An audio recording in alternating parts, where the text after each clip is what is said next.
solidifies death. Yeah, I don't know if it'll work as well this game, though. I like that they've kept their options pretty open right now.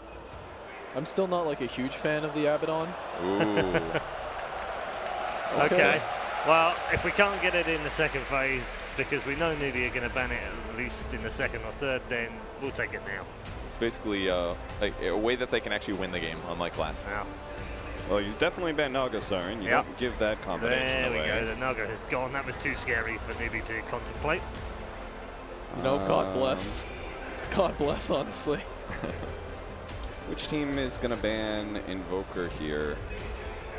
Yeah, Invoker was a second round ban from Newbee last time. And Elk was as well, so Elk could squeeze through. Elk Enigma sounds fun for EG. Yeah. Oh, maybe a little bit too farm heavy, but yeah. Good silencer ban. That made Crit's life a little, or not Crit, S4's life a little hard when he played against it. They still could do Warlock, but ultimately the Enigma still had a fairly straightforward time. Yep. Global silence no longer a problem. I would ban the Invoker then. So, right. Where do EG go? They do have the option of the Alchemist if they want it. I don't think they'll take it. Third or fourth pick. I mean, they haven't picked it since day one, have they? And they had some issues with it day one. I feel like they'd pick it.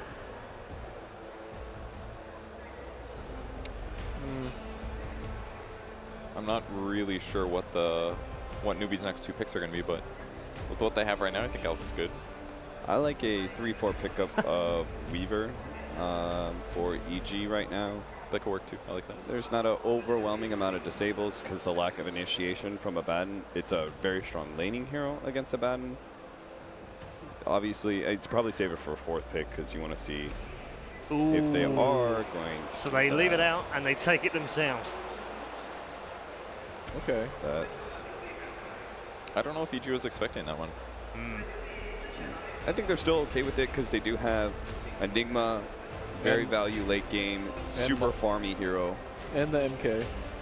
Yeah, they've got super good team fight right now and great lockdown. You could see a Warlock out of EG.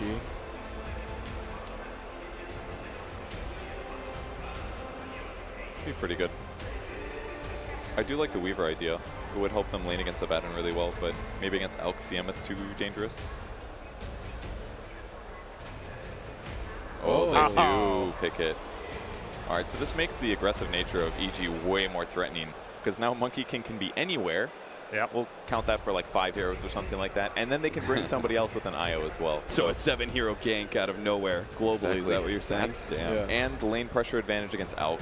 I mean, that's looking good. What we need now are 2 self-sustaining cores out of EG because the IO Monkey King are going to be running around the map a lot. There's not going to be a lot of support. Do you think aren't they just going to get a pressure lane against Alchemist like IO Ursa or something like that? Yeah, they could do that. But you do need at least one really self-sufficient core. I think you need. I think you still need 2 self-sufficient cores. Okay. What about like Troll Warlord or something for the safe lane? Or I think Weaver's still pretty good. Yeah, let's wait on this fourth pickup. Newbee, what do you get here? So Counter to Enigma. Newbee, yeah, Avenge. Makes sense. An Evil Genius is that's really good. Completely throw out that the is self-sufficient. It's an Alchemist hero. It's not. I mean, considering the lane he's going up against, he's going to be facing an Abaddon. Yeah. It's not particularly scared about that. Well, they could aggro with the Abaddon. Yeah. So that might be something that EG has to worry about. Or they could aggro with Venge CM +1. They can even dual lane. I think Newbee picks Legion Commander maybe for their last like really strong lane. Can definitely pressure well. And then they could just do that tri-lane maybe against Morphling. Maybe that's not the pick, but if they just duel Enigma, I feel like they can win fights easy.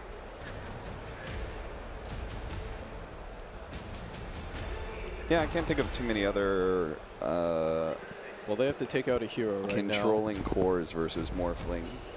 You have to pressure this Morphling. Like, it's all of a sudden, with a Morphling versus an Alchemist, it's like it flips. Right. The Alchemist lineup feels pressure to actually make things happen. Because inevitably what happens is the Alchemist starts turning against you. Newbee just maybe goes Earth Spirit as well if they want to do Venge Core. They could, but then, I don't know, their lineup doesn't look too good with a Venge Core and an Alchemist against Morphling plus whatever core EG eventually picks up. That's true. So you think it's Venge support for sure? Or they could pick a really greedy 4.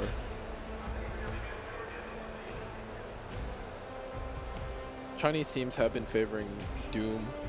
I don't think I've seen Newbee pick it up too much, but... Which team played it against each? Wings, I guess? Yes. In their best-of-1 match? Okay. They banned the Warlock themselves. Okay. So... Is it mid-jug or is this Sumail Morphling? I think it's mid-jug. Mid-jug. They could do Morphling, though. But Jug probably makes more sense because they have more kill potential, I guess. Morphling is actually pretty good at pressuring when he has the extra mana. Normally it's like CM, but in this case it's Wisp. You just constantly waveforming into this Alchemist. I have a feeling it's probably mid-jug. I honestly don't remember the last time I saw Sumail play Morphling. Well, we get a 5th pick, Rubik. It's a really good Rubik game. You can steal Morph. Lots of steals. Black Hole. Black Hole, obviously. That one's a big one. Okay. So Core Venge and... Fun final draft between our two lower bracket teams. Purge, prediction time. Which way do you want to go on this one? I think the Newbee draft looks really solid, but I think I'm going to go with EG. I feel like they're going to be able to eke it out, but I'm less confident than last game. Okay. Charlie? I think in some ways Newbee is very all-in on this Alchemist, and for that reason, I'm going to pick my boys in blue. What a shot. EG looked a little off in game 2. I actually think Newbee can pull this off with their aggression. Laning phase should go well for them. Normally I'd say EG, but I think I'm actually going to go Newbee here. Okay. Interesting. We have 2 for EG and 1 for Newbee. Into our final game we go in the lower bracket, round 3. This for a chance to play IG Vitality. It's all a best of 1 now as we head back to our commentary team of Gods and OD Pixel. Thank you very much, Red. Game 3 indeed. Here we have it now. EG versus Newbee. We've seen the drafts. There's no Naga Siren. Don't worry. There is an Alchemist. It's coming out here for the side of Newbee. I mean, a little more tolerant, I feel, towards the Al, because there's a fewer maybe than the Naga. We've seen more of the Naga. We've seen more of the Naga. Yeah, so with more of the Naga coming out, I feel like the Alchemist maybe a a bit more welcome. Yeah, you know. The crowd don't mind because Newbee did it too. So for sure, yeah. We'll accept it for now. But, and the people back at home, they'll be excited for what EG's managed to get their hands on. Of course, once again, that Monkey King bringing Enigma out, and a very interesting kind of duo core that we don't necessarily always see from EG, having this Morphling and Juggernaut. Yeah, so I think the duo support's kind of interesting too with EG. It's perhaps our first IO we've seen all tournament. It was banned a lot against Team Liquid. But what we're seeing now is IO with Monkey King. I imagine Newbee didn't expect them to pick IO with Monkey since they're both typically 4-position heroes, but we're going to see like Crit playing it in that 5 role, something he can play very well. He's played before, and that's not going to be a big issue for him. This smoke talking about Crit, bit of the caster's curse kicking in as he's surrounded and taken down. Newbee, first blood, and even more of a bonus Unite to pick that up on that core carry Venge. Yep. Nice little start for him. They may actually aggro tri-lane. CM, Rubik, Venge, 3 heroes, all with nukes, set up, disable. There's slows, there's stuns, there's everything you could hope for in an aggro tri-lane. This is like the best aggro tri-lane like you almost ever see. Maybe just lacking a bit of survivability and tankiness, but Venge even is like a pretty stat-heavy hero, so yeah, aggro tri-lane all the way. They'll give KP the 1v1. Not expecting him to beat Enigma, but at least to hold his own, get good farm against the Enigma. So very, very bold laning setup from Newbee. Much better aggro tri-lane than what we saw in game number 1. Absolutely. And it certainly seems to be a strat that teams are doing when there's a Monkey King on the map. They really want to force them up to the top. Universe didn't expect this. Iron Talon Clarities, you do not get these items for a 1v1. He was anticipating like at least a dual lane down bottom, like a Rubik Venge, maybe with a CM jungle, and to get zoned back into his jungle itself. But these items do not help him out at all. 1v1 against the Abaddon. Monkey King is headed down bottom, so I imagine that's going to be the solution. Like, all right, Uni's not really geared up for a 1v1. KP's a bit vulnerable. We saw this earlier on, back I think it was in game 1. Let's actually harass him early on, get like maybe a level 1 Jingu and just trade hits some. It'll be interesting. See on the top lane as Crit is caught out here. Telekinesis into Magic Missile will tether across. Yeah, we're seeing a fair bit of punch there from Newbee. It really will punish you if you get caught out. So we'll be playing that mid jug, looking just to harass Alk wherever possible. Try and chip away at him with that early blade dance. Interesting to see how he does. Not necessarily the hero you directly associate with Sumail, but perhaps seeing what U9 was able to achieve in game 2 with it and said, guys, let me have a shot. Yep. And a hero that is a decent, fast-paced fighting hero. There's a lot of greed going around. You pick the offlaners, particularly very greedy heroes in Abaddon and Enigma, often heroes that go Midas. We've seen the Radiance Abaddon. Nibba just wants to farm typically. And then there was an Alk and a Morphling pick kind of to counter each other, like both to be greedy carry picks. So when you've got already 2 greedy cores, you needed a fighting core. And that's where Venge was picked up by Newbee and the Juggernaut was picked up for Sumail. Like, you can scale well. Juggernaut's a great late game hero. We saw it last game, but it's at least a hero that can create space early on, because if Enigma and Morph aren't able to fight and you lose your lanes, you need one of your cores to step up, say, no problem, I'm going to smoke her with my supports, I'll use my Omni Slash, I'll get some kills for us. And of course, with these lanes and with that aggressive tri-lane, it really feels like Newbee, they do need to make something happen there, because efficiency-wise, yeah, giving Zai that lane. Oh, that's interesting. Into the jungle. I like this. Wow. I mean, Zai should do fine, especially in the early levels against an Abaddon. Yeah, Abaddon is going to struggle to contest this lane a bit. Goes for an early point in the missed calls, using this to last hit. Normally you'd think, oh, if you're against a melee 1v1 Abaddon, you get a point in passive, you trade right clicks with that enemy melee hero, but it's a Monkey King. No one wants to trade hits with a Monkey King. Jingu in this 1v1 is going to give him a big edge over the Abaddon. This is where the Iron Talent works. You go this is like the greedy option for EG, where they can do well in all 3 lanes. Well, not really do well on top. They'll do okay enough, perhaps, get some CS from Morphling, but they'll do well in mid, do well at bottom while jungling. There's the grab onto Crit again, and actually unable to get the tether out with the chain stun from the Magic Missile. Nice lane ward there. He pings it out, perhaps getting telekinesis in from a position where he thought he was in fog, so he may realize that ward is there, come back and de-ward it. And yeah, there we go. He's got a sentry, and will be a quick de-ward. Actually looked to beat the ward here. Oh no, JK. I wonder if he's going to give that to Arteezy, but Creeps actually ended up putting it. Looked like he was going to, and then the Creeps started taking, so he's like, oh, make sure someone gets it, and didn't happen.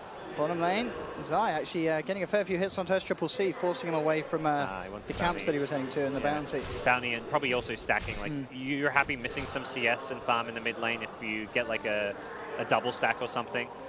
Yeah, Jug taking quite a lead now, Sumail. 3.5 minutes in, 22 to the 12 CS of the Alchemist and Zai. Does mean the bottom lane's empty though, so we're talking about Monkey King being pretty good 1v1 against Abaddon.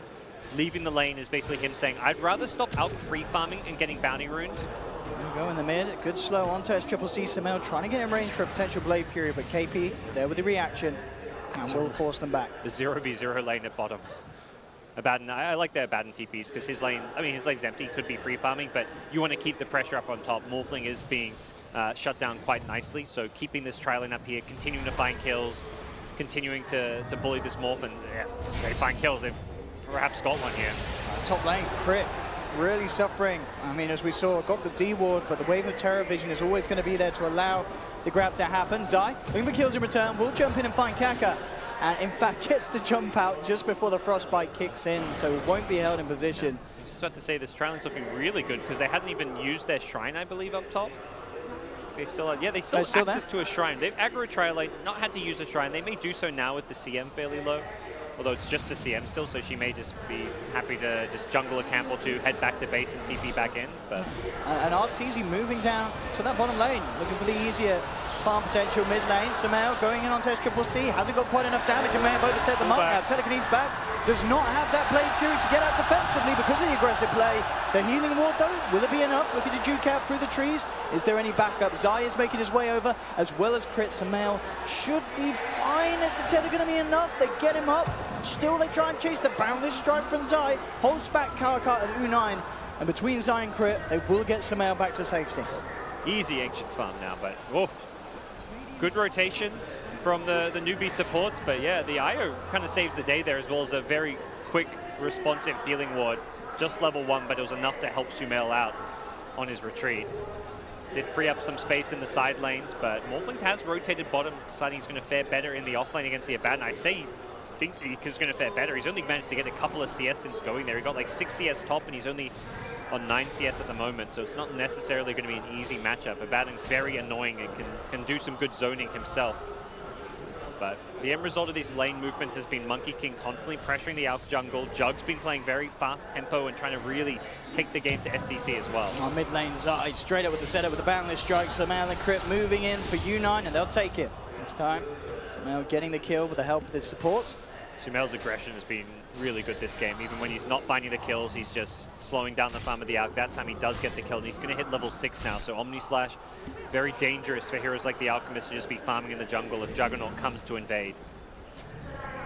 Alright, that's on SCCC, and we'll be able to get the Jingu built up. SCCC could be in trouble here with the Boundless Strike, bringing him down low. KP comes in with the Aphotic Shield, and it will be enough to save him. Faith, though, just right-clicking past them. He's moving across, and Zaya Crit just turn and take a CM for free there. A bit of a strange movement there from Faith, as he walks into the midst of it all.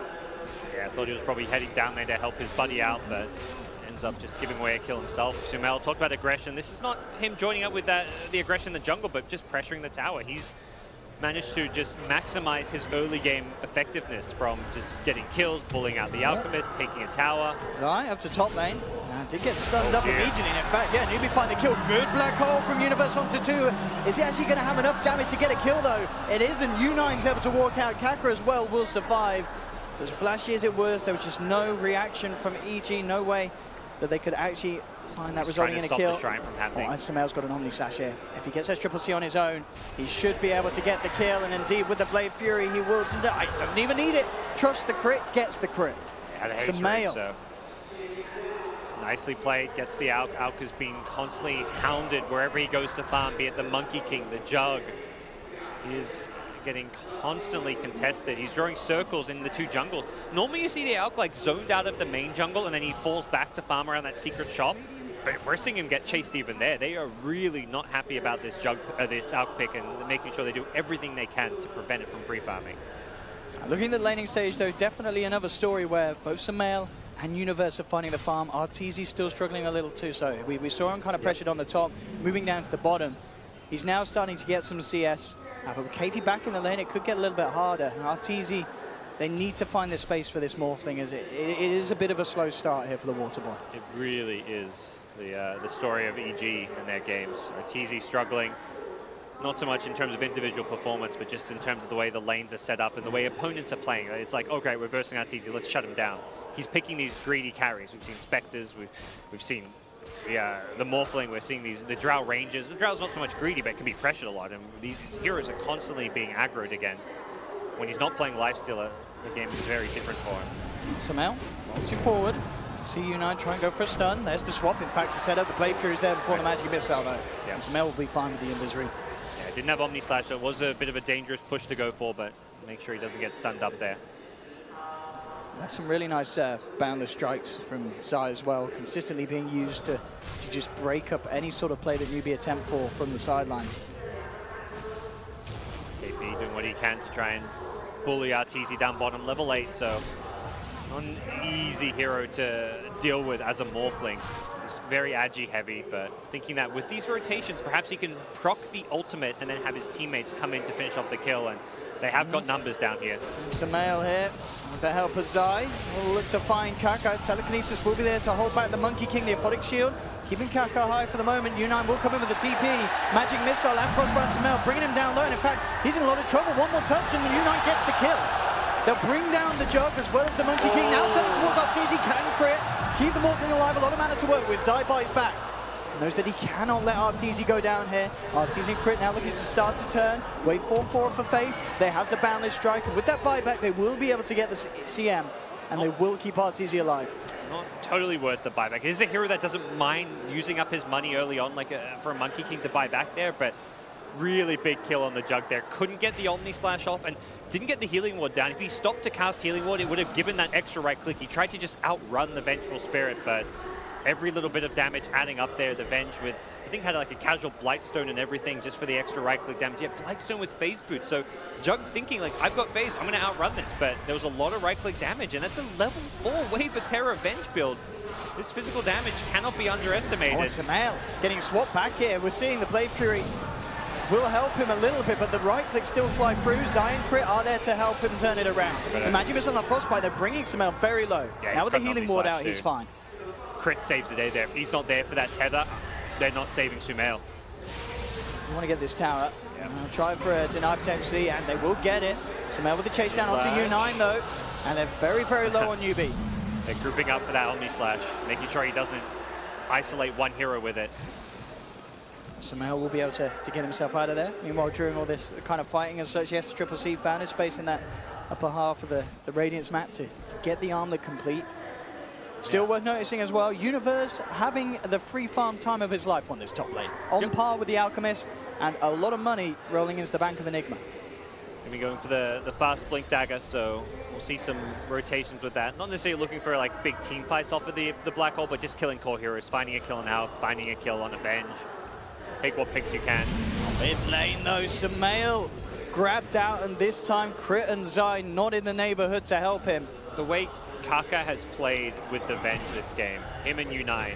U9 with the Venge. Oh, sorry. The Rubik set, like the two players, like have just been in perfect synergy finding kills. At top lane first on the IO, the plays at mid, they're just in perfect synergy with, they're never stacking their stuns, the telekinesis magic missile, they're using the swap, they're like buying time for the Blade Fury to end. That's a nice steal as well at this stage of the game. With the way that he's playing, as you mentioned. And just using that Rubik insta-disable, because magic missile can be dodged, but like you chase down the Jug, you're not worried about Omni Slash because you've got an insta-disable. I mean, Kaka actually going to look to just farm the Eidolons, and so that's a fair bit of gold. Yep. U9 managed to phase his way in a bit faster, you perhaps get that kill, but ultimately you force Enigma away, you take some farm, and you apply pressure up top. Alk has not had the best time, he's done decent enough. Considering the circumstances, Alk is still like on an okay trajectory right now, but EG are going to have to continue to keep that Alk on their mind, but it feels like the Venge is doing well, the Abaddon and bottom lane has had uncontested free farm. Morphling, while going bottom, has managed to farm better.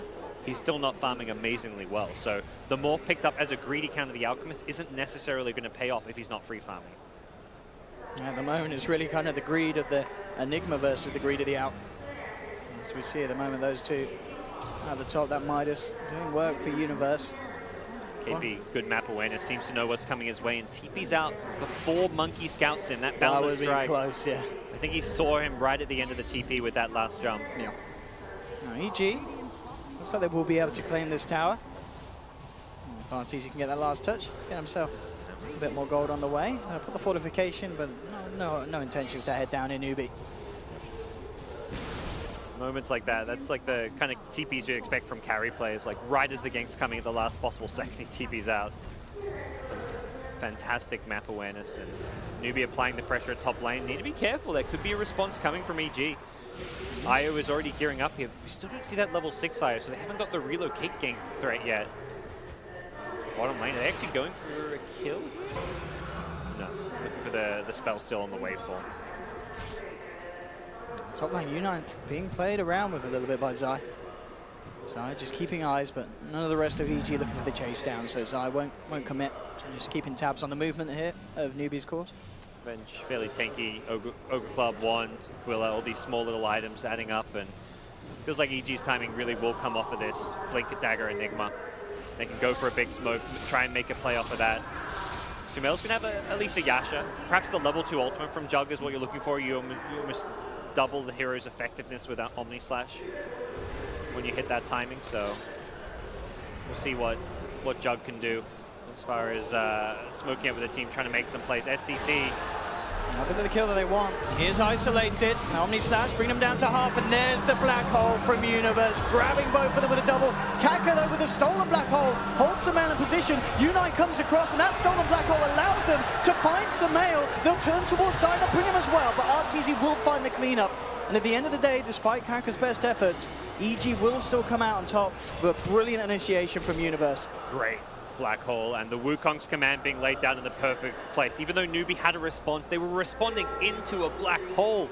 That Rubik was like, I'm going to walk in a black hole. Oh crap, this is a Wukong's command pelting away. I mean, this hurts, and they get the Jug Monkey King, but that was not the fight they were hoping for. Losing the Alk when he was at about 3.5k gold, couldn't buy the relic. He'll get right back to farming on respawn though, so he's already back up to that gold point, and we'll still have an okay Radiance timing, but every little bit adds up and helps. We'll see what Newbee's response is going to be. Black Hole just used. Do they try and take a fight? Omnislash just used as well. This is realistically a window where Newbee can actually get aggressive, take some smoke plays, try and use this little timing. They've got a smoke on Faith. They can try and make that happen. 4-man smoke while SCC continues to farm. Well, look at that replay. I mean, again, great movement from the three members of EG, Samael, Zai, and Universe. It is indeed a cute little play from Kaka, which, as we said, does allow them to end up finding Samael, but the heavy commitment, it just cost them. The Universe is just too big. The healing ward doing a lot of work for them, and Artur turning up to get himself a little bit of the glory as well. U9 went for the Jug first, which perhaps they don't kill the Jug if he doesn't, but the Monkey King seemed like the more important kill there. If he stops that Wukong's command faster, perhaps Rubik stays alive as well. I think not killing the Monkey King there was perhaps a mistake. You've got to address that Wukong. Either need to get out of the Wukong, cancel it with a swap, or kill the Monkey King instantly. Fighting inside it is just not an option. Interesting as well to see KP switching up his build here in this third game in comparison to what we saw earlier. Going for the Vlad. So as you said, kind of yourself, you know, Newbee maybe looking more to get stuff done now, especially with this Venge core, and KP's build showing that. They've got the kind of faster paced draft, and Alchemist, while he is a greedy pick, he's a greedy pick that does nothing for like 15-20 minutes, but then he peaks very early on in the game. This is not a hero that gets strong around 40-50 minutes like maybe a Morphling does. He wants to fight around that 25 to 30 minute mark. That's when he has like Octarine, Manta, Shiva's Guard. That's where he gets really scary. So we're going to see them try and utilize that timing more. And while a Midas, he's not going to go Radiant, so you don't need that Midas to make that big jump. Just getting fighting items is going to be just good enough for him. Like get a casual Vlad, get a Solar Crest for your team perhaps if you want. Get these good defensive items and play around SCC. Middle lane, and they will toy with RTZ, but very hard to do anything about him whilst he has crit. He's trying to just steal the waveform and he's not getting it. He tried to like bait out a waveform and then steal it, but RTZ knew what he was up to. Re-morphed after the wave. Yeah, has got that full strength though, of course, Kaka. Dire Ward in the jungle did not see this smoke. They were just out of range. Let's see what they can get. Samael would be a nice grab, but it is right round at Shrine. And Black Hole's back up. They've got to be careful here, Newbee, about the angle that they take. I think they realize as well, seeing the Enigma and the Monkey King joining forces with Samael, they know there's no way that they can just initiate up to that high ground, even with the vision there. Yep. Monkey will start jumping around and make sure that no one's still in the area, but as you said, Newbee have to back off. Not a good place to have your smoke pop when you're in the low ground and your opponent's positioned on the high ground, even if you have vision. And most importantly, you're 5-man going up a very narrow ramp into a black hole. Kaka, seeing if he can get the grab this time. Nope. Get the steal, and no. He's still stuck with the morph. Keep trying. I mean, it's 25 mana, may as well. But RTZ definitely knows what he's up to. That's Triple C very close to having the boots to travel. Venge's build, looking for the Manta style, and there's your medallion, as you mentioned for KP, building towards the Solar Crest. Like this item, helps a lot against Omni Slash and tanking up against Monkey King. Just another item you can, it's going to be all about keeping the Alk alive. There's a lot of damage you can throw at him, and it is not an easy Alchemist game, even if you manage to farm well, so we'll see what he can do.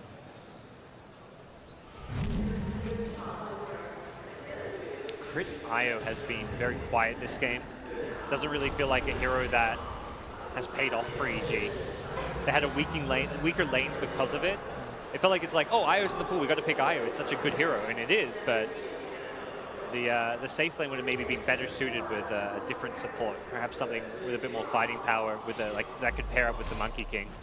But long-term, the IO will pay off. If they can, I mean, they have managed to do well enough here in the early game that IO is going to really amplify what Morphling can do in a fight, can save a Juggernaut, the relocate save, the overcharge in team fights onto carries can be a very, very big deal. So they can do anything about this mid lane push. Be bringing the tier 1 down low. Universe in the neighborhood. Acid spray making it very hard for him to get any sort of blink initiation. They want to fight before. Oh. And with this ward still here, they managed to catch outside. They'll be able to take the Monkey King out to start things off. Oh, missed the relocate save. I mean, it was just the cast time. He went for it instantly, but Monkey King also died instantly. Big thing is here, they're trying to fight and push before Enigma gets like Lincolns and BKBs. If Enigma manages to use that greed factor with the Midas to get up to, Lincoln Sphere first, then you go BKB. How do you stop those black holes? And they do not want to fight into an impossible to cancel or steal black hole. Very quick Roshan. Samel though jumping in onto Kaka, bringing him low. In fact, keeps himself alive there with the stolen footing shield. Finally goes down. Universe jumps in, but he can't quite get the block off initially. He gets stunned immediately. The Universe Enigma is out and down. RTZ falling low, but SCCC falling lower. They'll pop the Aegis. Get KP on the back lines, cleaning up Crit as well. Turning back towards the Morphling as they find RTZ. That Roshan. That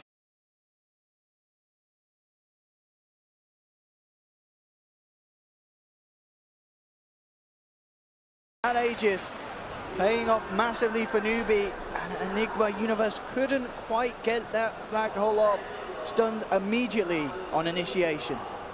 Such a big fight. EG couldn't get there before Roche went down, so SCC had the Aegis as well, an extra tool to play around, so he doesn't mind trading his life to get Arteezy low, and KP with the early Vlad's pickup going for this fighting build. That fight there is where you say, yeah, you don't get a Midas this game. If you have a Midas there, maybe you have Midas Vlad's instead of like Vlad's medallion.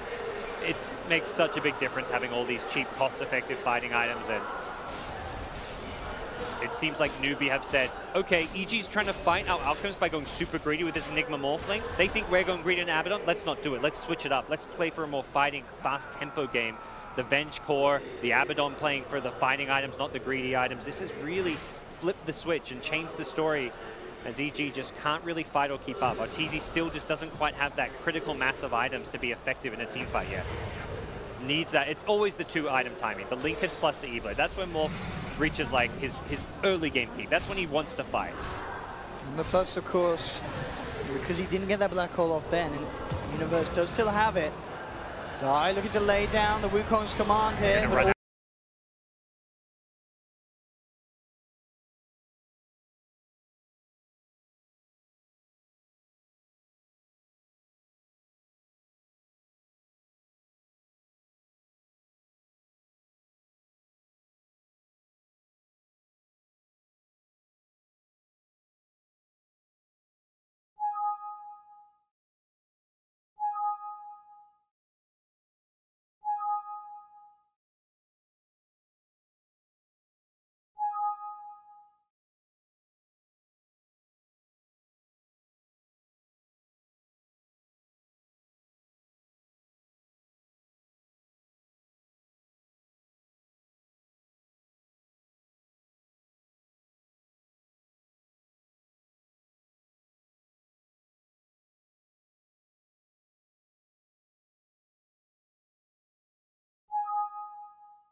They're going much earlier with the Alchemist because they're afraid of EG getting that Lincoln Sphere, getting that Ethereal Blade. They want to fight as early as possible, even if SCC isn't at that normal out-fighting stage.